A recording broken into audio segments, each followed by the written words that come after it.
Il y a 2000 ans, Jésus est venu sur terre. Il a vécu une courte vie. Mais par sa vie, Jésus a démontré aux gens la chose la plus importante, le grand amour de Dieu pour l'humanité. Les cœurs endurcis par la vie, le chagrin ou le désespoir sont dégelés et renaît alors une vie pleine de sens, de joie et de paix grâce à l'amour éternel de Dieu. À propos de ces cœurs, nous allons raconter une histoire aujourd'hui, celle de Klaus avec sa femme Gertrude et ses enfants Pierre et Marthe. Il fuit la guerre et les troubles de son pays et décide de partir au nord de la Finlande. Le temps passe et après être installé dans cet endroit, Klaus devient un tailleur prospère. Papa, on va vivre ici longtemps? Eh bien malheureusement oui, parce que la guerre dans notre pays n'est pas prête de s'arrêter. Eh bien, on est tout ici dessus, d'accord Marthe? Oui, bien sûr. Eh bien, est-ce que vous avez trouvé de nouveaux amis? Oui, nous allons rencontrer Joël et sa sœur Catherine. Très bien. Et où habitent-ils? Pas loin d'ici, quelques maisons de nous. D'accord. Et est-ce qu'on connaît leurs parents? Ils ont des parents très pauvres. Leur père n'a pas trouvé de travail depuis un an. Mais oui, bien sûr, c'est l'histoire classique. Ils disent qu'ils n'ont pas trouvé de travail, mais ils sont juste feignants. Non, ne dis pas ça, Klaus. Nos voisins sont de très gentilles personnes. Elles ont juste beaucoup moins de chance que nous. Leur pays est dans une situation compliquée et ils sont très pauvres. C'est seulement grâce à Dieu que nous sommes pas dans leur situation.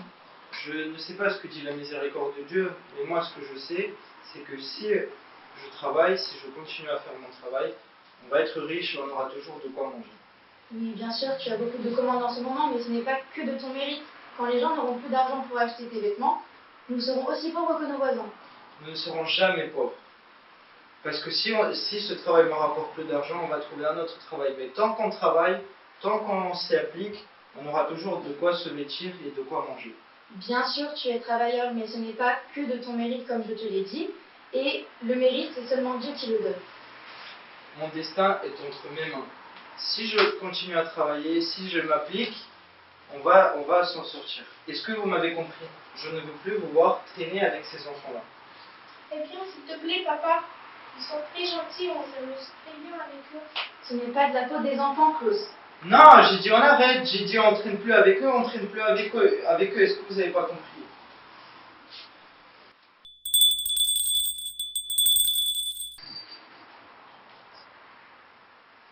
Maman, ce sont Joël et Catherine qui sont venus. Leur mère est malade, et vous devez les aider.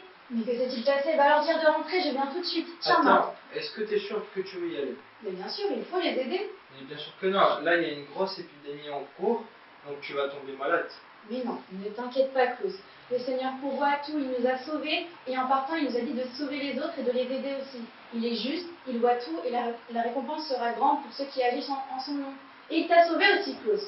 Je sais, mais tu risques ta santé, la santé de ta famille, et en plus ils n'ont rien pour te remercier. Non, je veux faire ce que Jésus aurait fait, je veux les aider. Je t'en prie, vraiment, n'y va pas. Non, il faut que j'y aille. Ils ont besoin de notre aide, ils sont dans une situation très compliquée, et tu devras prier pour cette pauvre femme. Et fais confiance au Seigneur dans toute cette situation. Je n'ai rien à faire de cette famille-là. S'ils sont malades, ils n'ont qu'à prendre des médicaments. Pourquoi je prierai pour eux? C'est n'importe quoi. Papa, puis-je aller prier pour les malades de Joël aussi? Bon, c'est tous la même chose en fait. Bon, il est tard, mais allez vite prier et après au lit.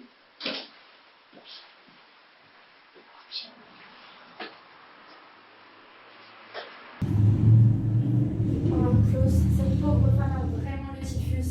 Elle est très malade, elle a une forte fièvre. Son mari et ses enfants sont très inquiets pour elle.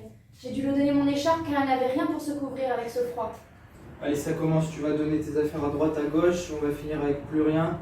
Je sais que tu es une gentille personne, mais là tu abuses. Allons nous coucher, je suis vraiment très fatiguée. Je commence à me Non, attends. T'as de la fièvre, je vais appeler le médecin vite.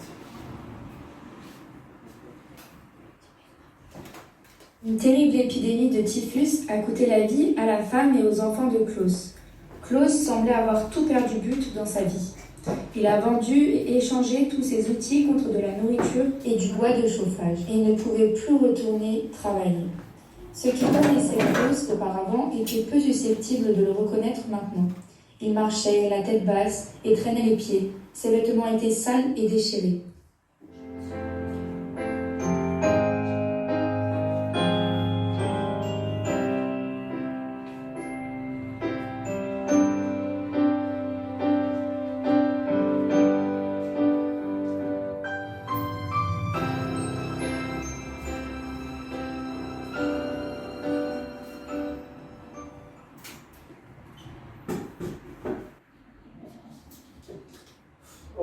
Seigneur, j'ai tout perdu dans ma vie. J'ai perdu ma famille, tout mon argent, ma santé. Je ne sais pas quoi faire, Seigneur. Si tu existes, fais quelque chose, je t'en prie.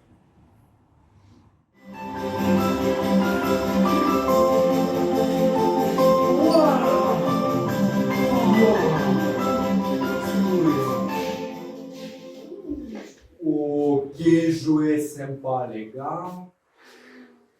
Oh, super, regardez quel beau bébé. Je te montre bravo-le-moi. Maman et papa, de me l'acheter comme cadeau de Noël. Et moi, je leur demanderai cette voiture et ils vont me l'acheter. Non, les gars, le plus bon, c'est l'ours là-bas. Et qu'est-ce que tes parents vont t'acheter, Joanne? Ils n'achèteront rien pour lui, Catherine, parce qu'il est pauvre. N'est-ce pas, Joan? Hans, nous sommes peut-être moins bien habillés que les autres. Et nos parents ont à peine assez d'argent pour manger, mais nous ne sommes pas pauvres. Nous sommes peut-être même plus riches que vous. Mais qu'est-ce que tu racontes? Avez-vous vraiment un trésor caché quelque part? Notre mère dit que le plus grand trésor est la foi en Jésus-Christ. Il le considère comme un trésor? Vraiment? Mon père, il possède sa propre usine, ses propres châteaux et ses terres. Il possède tout ce qu'il veut. Et au Noël, et il m'achèterait tout ce que je demande. Et dis-moi, qu'est-ce que ton Jésus va t'acheter, Jean? Ils croient vraiment que les cadeaux tombent du ciel. Ou comme la fée des dents va les mettre sous les oreillers.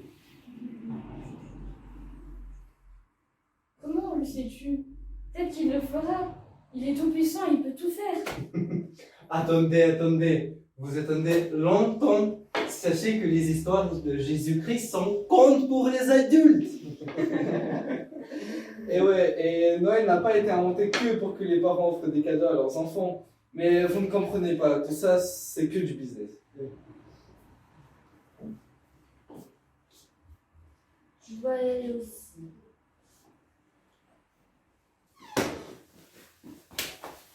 Ne te fâche pas, Joanne. Dieu nous aime et il nous donne tout ce dont nous avons besoin pour la vie.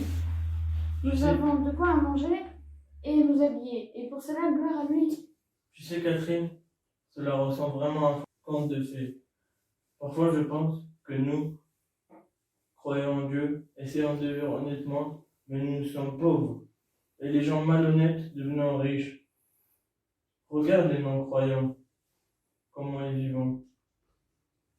Ne dis pas Alors, où est-il Jésus-Christ? Ne dis pas ça, Joanne. Dieu nous aime et il nous donne tout ce dont nous avons besoin pour la vie. Nous avons de quoi à manger et nous habiller. Et pour cela, gloire à lui. Oui, Dieu fait des cadeaux. Mais parfois, j'ai l'impression que il est pas là, ou soit il répond pas à nos prières. Et des fois, quand je prie, je lui demande toujours de nous offrir des cadeaux et qu'il soit là quand on a besoin de lui. Seigneur, je te prie pour que tu puisses nous offrir des cadeaux qu'on veut et que tous les enfants soient contents pour Noël. Amen. Ces enfants sont vraiment pauvres. Moi, je les méprisais auparavant. Maintenant, je suis comme eux. Mais moi, j'ai eu un peu de richesse. J'avais une famille, de l'argent, un bon travail. Eux, ils connaissent la pauvreté depuis leur plus jeune âge. Qu'est-ce que je peux faire, moi, pour donner de la joie à ces enfants? Je ne sais pas. Là.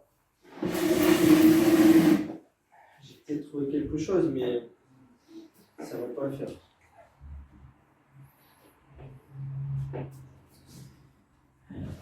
Ces jouets sont pas beaux. Non, Klaus, réparez-le. Il y a des enfants pauvres qui joueront avec plaisir et remercieront Dieu pour cela. C'est bizarre, mais il y a quelque chose qui ne me laisse pas partir de cet endroit. Et parlez. Les apportants de la joie en enfant, les enfants glorifieront le Seigneur. Et si je réparais ces jouets pour les offrir aux enfants, Oui. Mais le problème, c'est que je suis un vieil homme, j'ai pas d'outils, j'ai rien du tout. Non, c'est pas une affaire pour moi, je pourrais pas le faire. Pour Jésus-Christ n'a rien impossible. Si cela vient de Dieu, il te donnera tout ce dont tu as besoin. Klaus, ici je prends ton cœur de pierre, je te donne un cœur doux et rempli de mon amour, afin que tu fasses ma volonté et apportes de la joie aux gens. C'est seulement ainsi que tu trouveras la paix. C'était quoi ça? Mais je sens que je vais mieux. Je pense que c'était Dieu. C'est la première fois que j'entends Dieu, c'est magnifique. Vous savez quoi? Je pense que je sais ce que je vais faire. Je vais prendre ces jouets, je vais les réparer. Et comme ça, je vais faire une affaire de Dieu. C'est une action que Dieu a demandé que je fasse. Mais par contre, j'aurai besoin d'outils. Là, j'ai quelque chose, c'est pas propre, mais ça va faire. Ça va le faire. Voilà.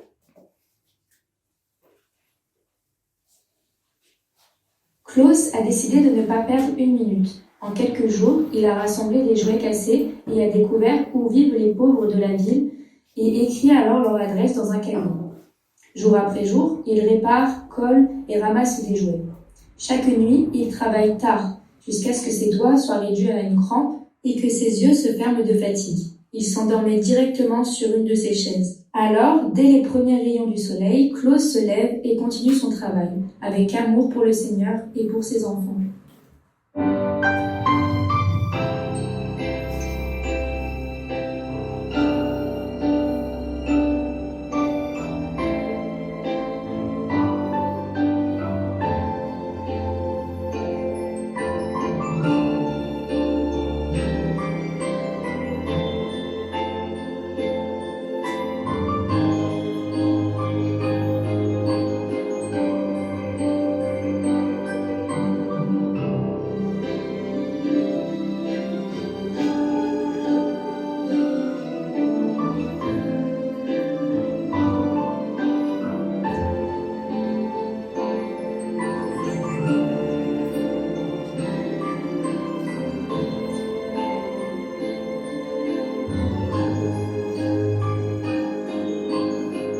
Ça y est, mon affaire est faite.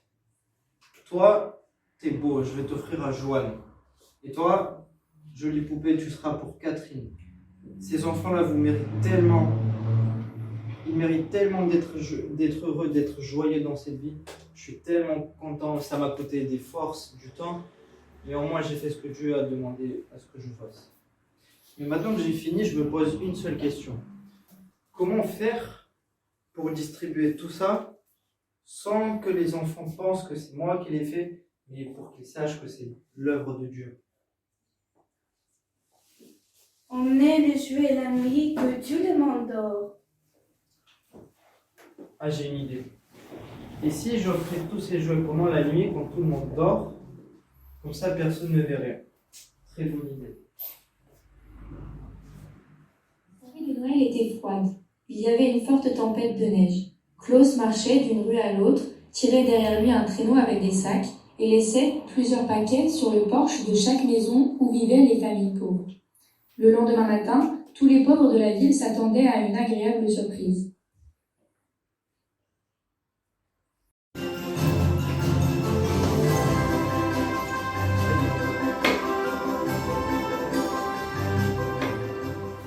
Regardez les gars, ce qu'on a eu à Noël. Oh, et où tes parents ont-ils trouvé de l'argent pour acheter des cadeaux aussi chers? Ont-ils braqué une banque? Regarde autour de toi, Hans. Regardez, tous les enfants des familles pauvres ont reçu des cadeaux. Et tous n'ont pas été achetés, ils nous ont été donnés par Dieu. Mais qu'est-ce que tu nous racontes? Arrête de nous mentir. Mais pourquoi pensez-vous ainsi? Pourquoi ne croyez-vous pas? Tenez, c'était dans la poche, des cadeaux. Avec amour de Dieu, les très haut. Ça, c'est magnifique. Est-il vrai? Est-il vrai quand Dieu existe réellement? Oh, les gars, je m'excuse de manquer de vous. Mais maintenant je vois que Dieu vous aime vraiment. Ne dis pas ça, Hans. Dieu aime toi et tout le monde. Est-ce qu'il m'aime aussi? Oui, et Nicolas aussi. Et il nous pardonnera tous. et changera nos cœurs pour que nous aimions nos prochains comme nous-mêmes.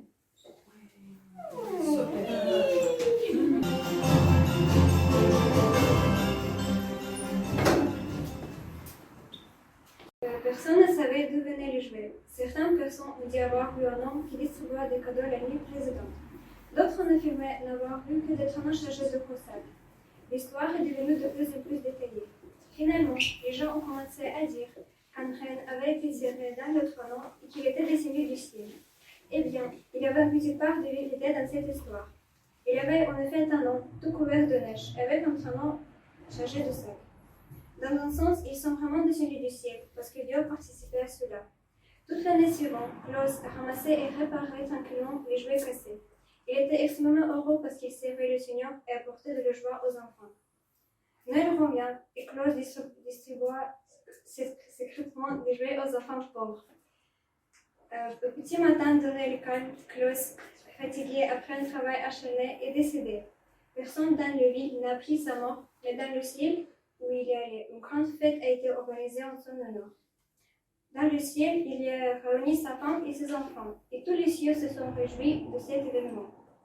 C'est ainsi qu'à un moment donné, le cœur dur de méchant tailleur Jésus-Christ a adouci par son amour inconditionnel. Et Klaus a aimé le Seigneur de tout son cœur, et sa vie a complètement changé. Il a commencé à servir au nom du Seigneur Christ. Et aujourd'hui, le Seigneur frappe dans votre cœur pour que vous consacriez votre vie à lui, pour que votre vie change de la même manière, pour que vous trouviez la paix dans le Seigneur et Sauveur Jésus-Christ. Jean chapitre 3, verset 16. Car Dieu a tant aimé le monde qu'il a donné son Fils unique, afin que quiconque croit en lui ne périsse point, mais qu'il ait la vie éternelle.